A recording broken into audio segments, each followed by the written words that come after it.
Hey guys, so for today's video I thought of doing something a little bit different. So I'll be comparing two different products that claim to mattify the skin. I have like a oily T-zone, so I have combination skin, but my T-zone does get pretty oily throughout the day. So I thought it would be a good idea to test out these two new products. I've never tried these two products before. First of all is the FX Mattifying Primer with Anti-Acne treatment. This is not new, this has been around for a while, I just never tried it. And I'll be comparing it to the Colourpop Aventurine Setting Spray. This is pretty new, it came out maybe like a month or two ago I think. So yeah, this claims to be mattifying and this does too. So I thought it'd be interesting to kind of put these on the two sides of my face to compare how they wear, and then we'll see at the end of the day which side looks better. So yeah, I'll be going through like the rundown of these two products, compare their prices, their contents, their claims and all of that. And then I'll also be showing you guys the application of these products, what I thought, and then yeah, I'll come back at the end of the day and let you know how it all wore. So I'll start off with the rundown of these two products. So firstly is the FX Mattifying Primer. You can find this at Sephora. Also has anti-acne treatment, which is cool. It has salicylic acid in it, so it also helps your skin in a way. This retails for 180 ringgit at Sephora, and I checked on the US website, it is $38, which is a lot of money to spend on this little primer.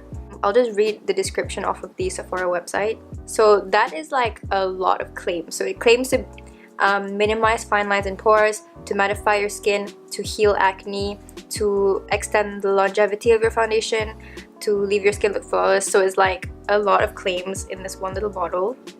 I don't know if I like believe all of these claims.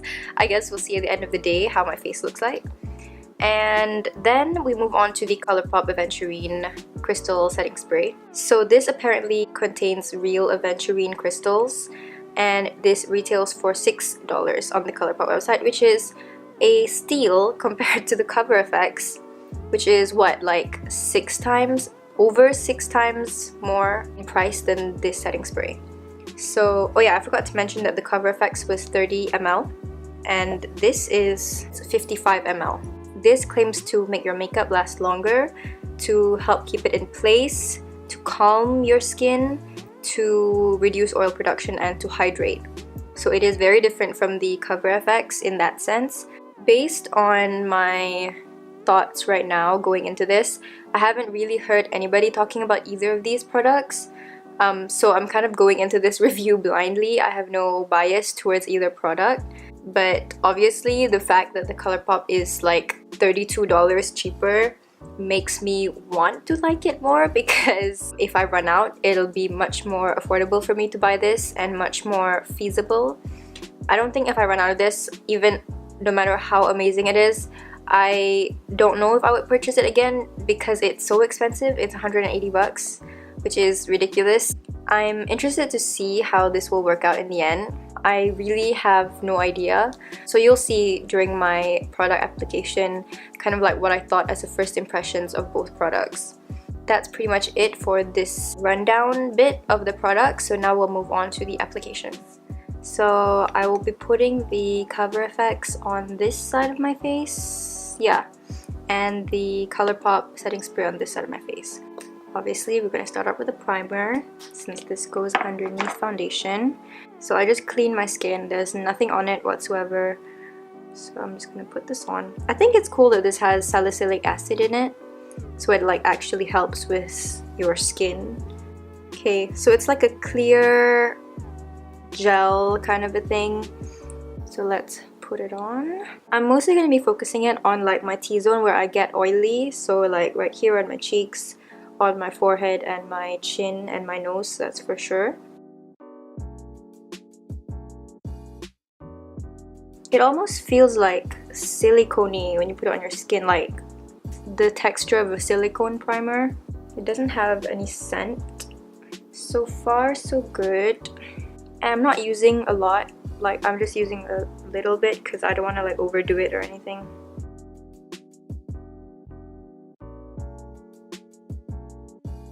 Okay, so I have the primer on this half of my face. It does seem to have like minimized my pores a bit.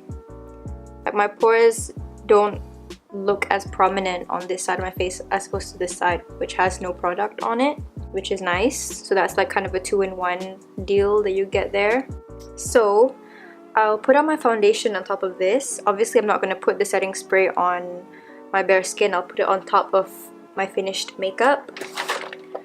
I'm going to be using the Wet n Wild Photo Focus foundation because I don't want to use like a mattifying foundation since I'm trying to test out if these products will mattify my skin. So I think by using a foundation like this, which is kind of a natural finish, it won't lean matte or it won't lean dewy, it's just right in the center. So I think that's a pretty fair way to test out these two products. I'll be putting this on. I'm in the shade Golden Beige Medium Warm, and I'll be using a damp sponge. I never realized how difficult it was to put on makeup with like my hijab on because I've never done that before. Obviously, why would I?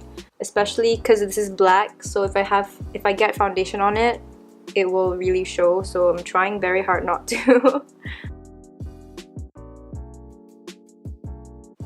Okay, so looking up close at the foundation with and without the primer, I feel like I can't even see my pores on this side, which is it's great. So I wouldn't have to wear like a different primer for my pores since this one does it for me as well. Yeah, I can definitely see my pores better on this side.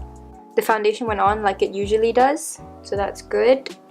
I feel like this side definitely looks more matte than this side. Like this side you can kind of see, I don't know if you can see on camera, but you can kind of see like a sheen, not a sheen, but you can see like light reflected on this side of my face, but there's no light reflected on this side of my face. So I guess the primer is doing its job. So I'm gonna put on the rest of my makeup and then I'll be back to put the setting spray on this half of my face. The rest of my makeup is done. Now it's time to try out the Colourpop Aventurine Setting Spray. I'm really excited about this actually. Even though I haven't heard many reviews about it, I haven't seen any reviews of this actually. I am still excited because Colourpop rarely disappoints me, so we'll see. I'm obviously just gonna put it on this half of my face, so I'm gonna be covering this half with my palette. So I know that the nozzle isn't the best, like it kind of spits at you, it's not like a fine mist, so I will try to spray from like as far away as I can. I don't know how this is gonna work, but we will see.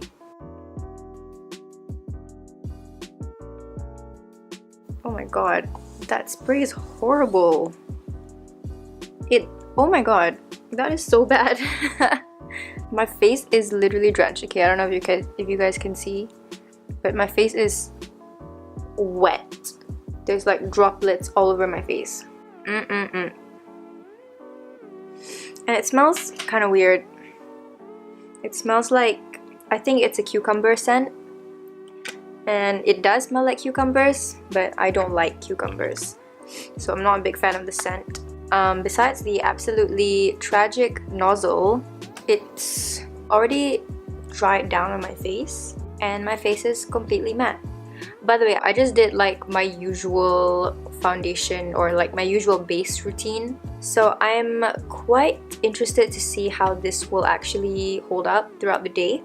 I'm going out today. I'm going to like a family kind of event at lunchtime, and tonight I'm going out as well at night to go see a show.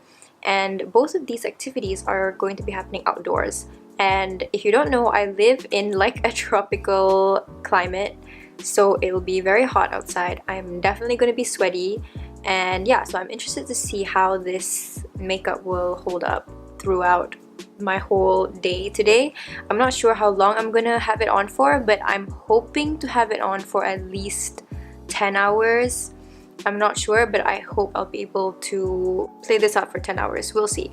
But so far, I feel like they look similar in terms of like the matteness. which is weird because you would expect like a setting spray to make your face dewier. At least that's my experience from the setting sprays that I've tried before. So it's kind of weird that I put on a setting spray but my face is matte. I don't know. I'm not mad at it. That is what it's supposed to do. So far so good, except for that Colourpop nozzle, which I absolutely detest. I don't know how I'm gonna use it again after this, if that's how it works, like if it just hoses your face. I'm not a fan of that, but maybe I'll figure out like a workaround. I don't know, we'll see. But yeah, that's my thought so far, so I will check back in at the end of the day and see how this makeup wore. Hi guys, so it's been about 12 hours actually since I put this makeup on, and honestly I cannot tell a difference at all between the two sides. They look pretty much identical to me, and I honestly think my skin looks freaking incredible for this having been on for 12 hours.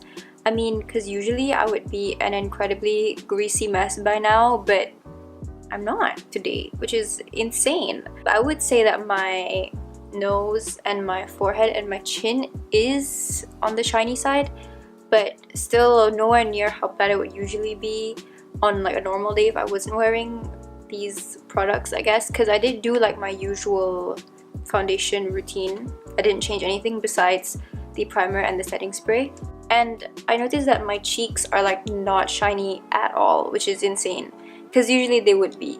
Like my whole T-zone area would be greasy. So yeah, if I was like nitpicking, I would say that the Colourpop side shows off my pores a bit more. Like the Cover FX primer I think minimizes my pores a bit, but then again the setting spray doesn't claim to minimize pores or anything like that, so it's not a fault of the product really. It's just like a plus to the Cover FX side. But yeah, like I literally can't tell a difference between the two sides. There's no difference at all. I guess it all comes down to your preference, like whether you prefer to mattify your skin underneath foundation or over top of your foundation. So it's up to you whether you prefer priming or setting or both. One thing I will say, which is a major con to the Colourpop setting spray, is that horrific nozzle that literally spits at your face. I think they should definitely change that because it's horrible. So if you were planning to get this setting spray, definitely think about transferring it to a different bottle or changing the nozzle or something like that, because it is seriously bad. Like your face will be completely drenched. Overall, I am quite impressed by both of these, because the fact that I'm not wearing like a matte foundation, because if I was wearing my L'Oreal Infallible Pro Matte, which is like my holy grail matte foundation, my face would hold up pretty well like it is now. But I'm not wearing a matte foundation, I'm just wearing a regular one. That foundation is not matte, it doesn't claim to be matte, and it isn't. It's more of like a natural satin kind of finish. So usually if I wear that foundation, after a few hours I will get a bit shiny. And the fact that it's been 12 hours and this is how my face looks like is amazing to me. I would definitely recommend both products. They're both good. I guess if you're looking for more of like a pore minimizing thing, then go with the Cover FX. If you don't really need that, then go with the Colourpop, yes, since it is way cheaper. So yeah, that's it for today's review. Sorry it wasn't really helpful since I couldn't really choose between the two. Like I like both in the end. Thanks for watching. Leave a like and subscribe and all of that jazz. You know what to do. See you soon. Bye.